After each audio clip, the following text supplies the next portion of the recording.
Shalom, salam damai sejahtera di dalam kasih Tuhan. Jumpa kembali di RHI Renungan hari ini. Bersama saya, Pendeta Lukas Eko Sukoco dari Padepokan Diakonia Mitra Kinasih GKJ Purworejo. Semoga dalam RHI kali ini menjadi berkat juga buat ibu, bapak, dan saudara dalam mengikuti Tuhan di tengah pergumulan, kesulitan, dan persoalan. Mari siapkan dirimu, semoga kita juga diberkati. Pecinta RHI Renungan hari ini yang diberkati Tuhan.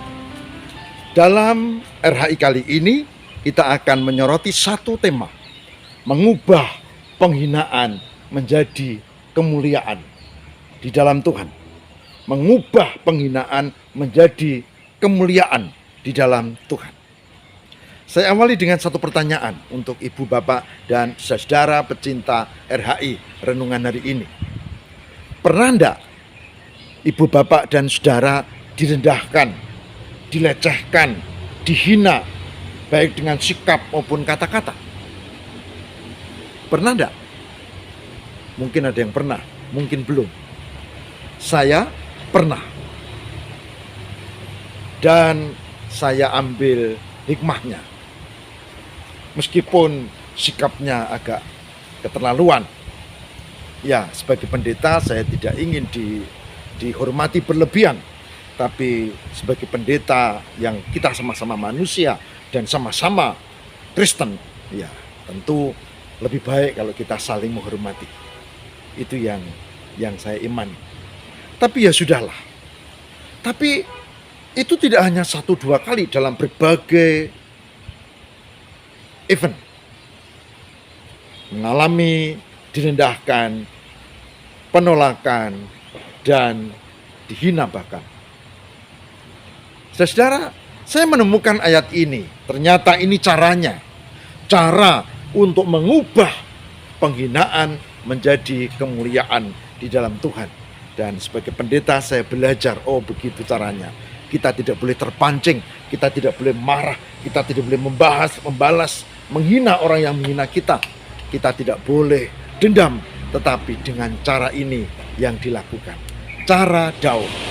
Baik, kita akan membaca kesaksian di dalam kitab 2 Samuel. Mari kita siapkan. Yang demikian sabda Tuhan. 2 Samuel 6 ayat 22, kesaksian Daud ini. Bahkan aku akan menghina diriku lebih daripada itu.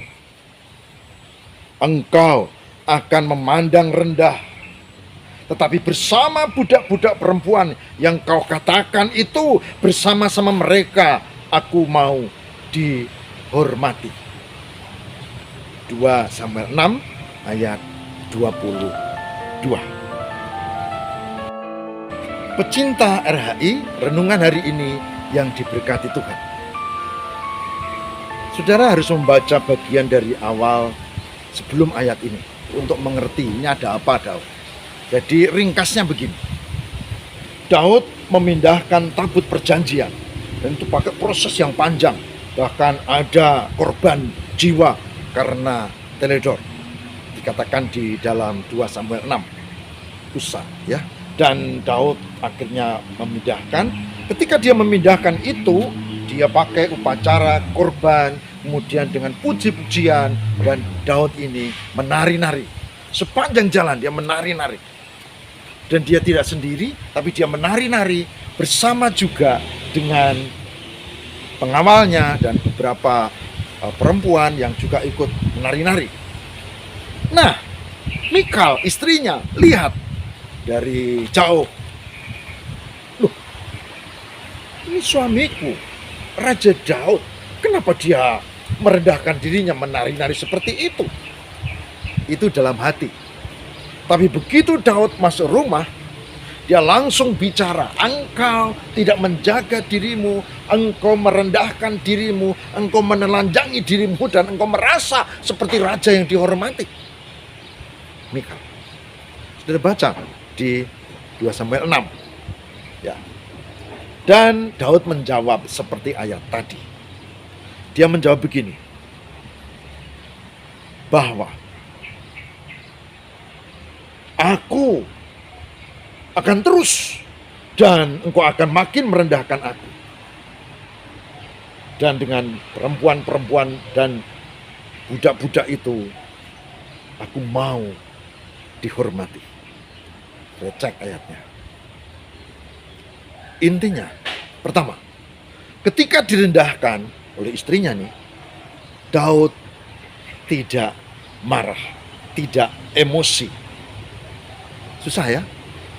Dilecehkan, direndahkan, tidak emosi, pasti marah. Tapi itu yang terjadi. Jadi kalau mau mengubah hinaan, penghinaan, dilecehkan menjadi kemuliaan di dalam Tuhan, maka syarat pertama adalah jangan terpancing emosi. Syarat kedua, mengutamakan Tuhan. Daud akan tetap menari, dia akan tetap memuji Tuhan, dan bersama dengan perempuan-perempuan, budak-budak yang tadi disebut itu, dia akan tetap lakukan. Dia mengutamakan Tuhan.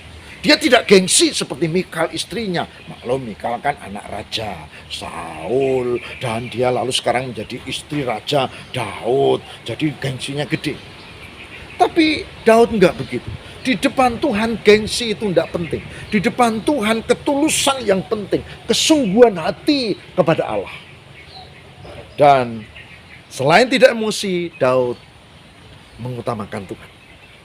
Lalu yang ketiga, dia terus melakukan itu. Sehingga dikatakan di antara mereka, bersama-sama dengan mereka, aku mau dihormati. Karena dia terus lakukan itu. Jadi tidak emosional, mengutamakan Tuhan, dan konsisten. Saudara, Daud tahu bahwa Tuhan melihat hati. Tuhan tahu ini orang serius atau tidak. Tuhan tahu ini orang benar tulus atau tidak. Tuhan tahu ini sekedar pencitraan atau tidak. Tuhan tahu. Itulah sebabnya Daud tetap di dalam Tuhan. Dan apa yang terjadi dengan yang menghina Daud? Mikal. Ayat 23, saudara baca 2 Samuel 6 ayat 23, dikatakan bahwa Mikal mandul seumur hidupnya sampai ia mati. Tidak dikaruniai keturunan. Apa artinya? Artinya Tuhan itu ada dan Tuhan akan membalas orang sesuai dengan kehendaknya berdasarkan tingkah orang itu. Kalau Daud itu sungguh-sungguh memuji Tuhan, diberkati dia. Kalau Mikal itu merendahkan raja yang adalah suaminya sendiri, dihukum.